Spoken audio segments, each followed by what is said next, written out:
Bismillahirrahmanirrahim. Assalamu alaikum. How are you, dear student? I hope so. You are all fine and safe. Welcome to class 5. Today we are going to start our third lecture. This is your computer book. Now open page number 5. अपने previous lecture में first generation computer को study किया था. आज हम second generations of computer के बारे में पढ़ेंगे. Second generations of computer. The followings what the characteristics of the second generation of computer. इसमें हमें सेकंड जनरेशन ऑफ कंप्यूटर के कुछ करैक्टरिस्टिक के बारे में बताया हुआ है. सबसे पहले है दे यूज़ ट्रांजिस्टर. इसमें हमने ट्रांजिस्टर यूज़ किए थे. ये देखें, आपको कुछ ट्रांजिस्टर्स की पिक्चर्स जो हैं वो दिखाई गई हैं. इससे पहले जो फर्स्ट जनरेशन कंप्यूटर था उसमें हमने पढ़ा था कि फर्स्ट जनरेशन कंप्यूटर में वैक्यूम ट्यूब्स जो हैं वो यूज़ की गई थी. So second generation of computer में हमने ट्रांजिस्टर यूज़ किए थे. They were smaller, faster, cheaper and more efficient than the first generation of computer.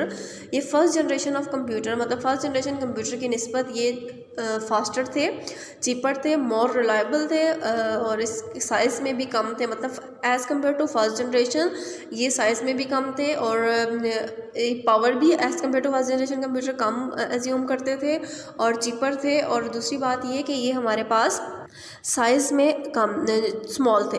उसके बाद थर्ड पॉइंट इन्होंने हमें बताया हुआ है कि they contain all the components that we associate with modern day computer.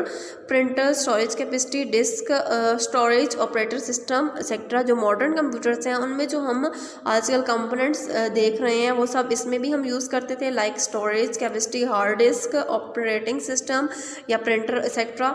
They relied on punch card for input. ये हमारे पास इसमें पंच कार्ड यूज़ किया जाता था. प्रोग्रामिंग लैंग्वेज इसमें कबॉल और फॉरट्रेन जो है वो यूज़ की गई थी. Came into use at this time. उस टाइम पे IBM 1401 एंड RCA 501 जो है इसकी एग्जांपल है सेकंड जनरेशन ऑफ कंप्यूटर की.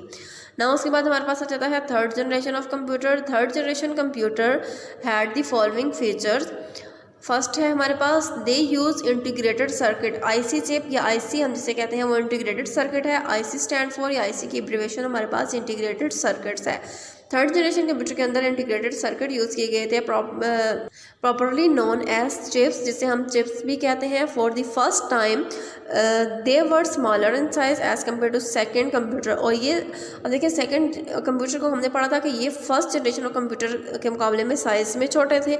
इसी तरह अब जो थर्ड जनरेशन है ये जो है साइज़ में और कम थी एज़ कम्पेयर टू सेकेंड और फर्स्ट जनरेशन कंप्यूटर. ये हमें चिप की कोई डायग्राम दिखाई गई है, आप देख सकते हैं कि ये किस तरीके से है. नाउ थर्ड पॉइंट हम इसका देखते हैं क्या है. They had generally exchange storage capacity then the second generation computer. They used as operating system that allow them to run different program at the same time.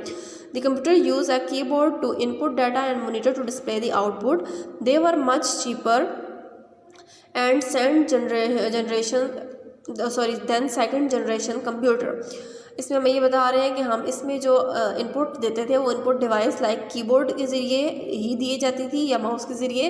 And monitor display करता था जो हमारे पास आउटपुट जो information जो output है वो हमें display होती थी. वो आउटपुट डिवाइस लाइक मोनीटर उसी के ऊपर डिस्प्ले होती थी.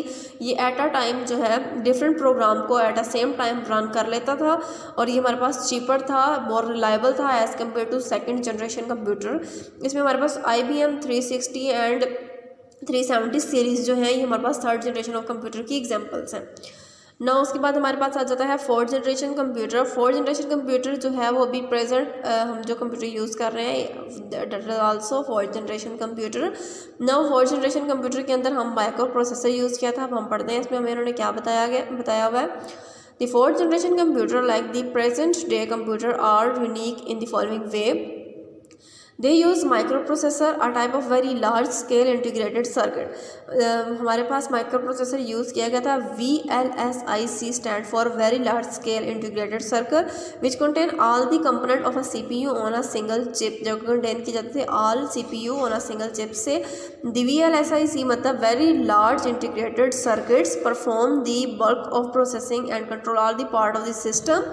The use of the microprocessor result In decreased size and increased efficiency, they have much greater computing power and storage capacity than the earlier generations computer. They use improved storage devices that are cheaper than the earlier one. They can be linked together like network to share storage capacity, space, data, etc. IBM PC and the Apple Macintosh are example of the fourth generations computer. Okay इसमें बताया गया कि हमारे पास आजकल जो हम use कर रहे हैं आजकल के दौर में, ये हमारे पास फोर्थ जनरेशन कंप्यूटर ही है। ये साइज़ में हमारे पास स्मॉल है as compare to first, second and third generation computer. Electricity ज़्यादा कंज्यूम नहीं करते, बहुत ज़्यादा कॉस्टली नहीं है, इजीली हम इसे अफोर्ड कर सकते हैं। आजकल हर काम ही कंप्यूटर के ज़रिए है, तो हर घर में ही तकरीबन कंप्यूटर मौजूद है।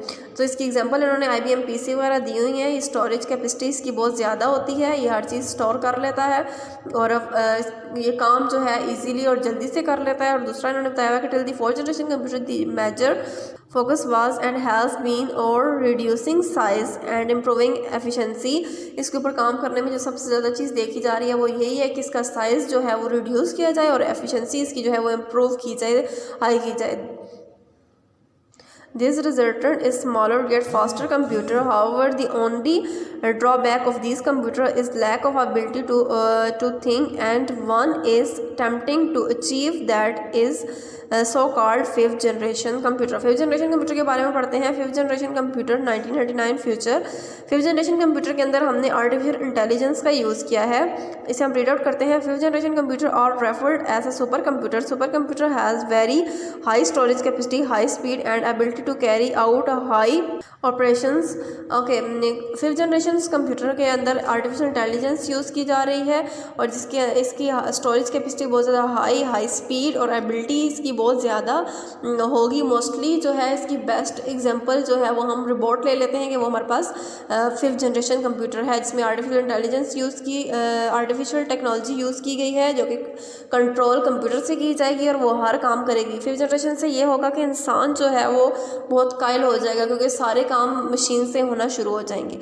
अब अगर आप नेक्स्ट पेज नंबर 7 पर देखें तो आपको ये पूरा टेबल बताया गया कि generation first, second, third, fourth, fifth के बारे में, इनके पीरियड्स, इनके मेन कंपोनेंट के बारे में, इनकी करैक्टरिस्टिक्स के बारे में, इनकी एग्जांपल्स के बारे में। तो ये हमारे पास पूरा एक चार्ट है जिसमें हमें पता चल जाएगा कि हमने किस तरीके से जनरेशन्स के बारे में क्या क्या पढ़ा है।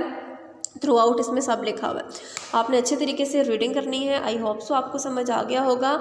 जो काम आपको दिया जा रहा है आप वो रेगुलर करें, इस चैप्टर की अच्छे से रीडिंग करें। So best of luck to your student.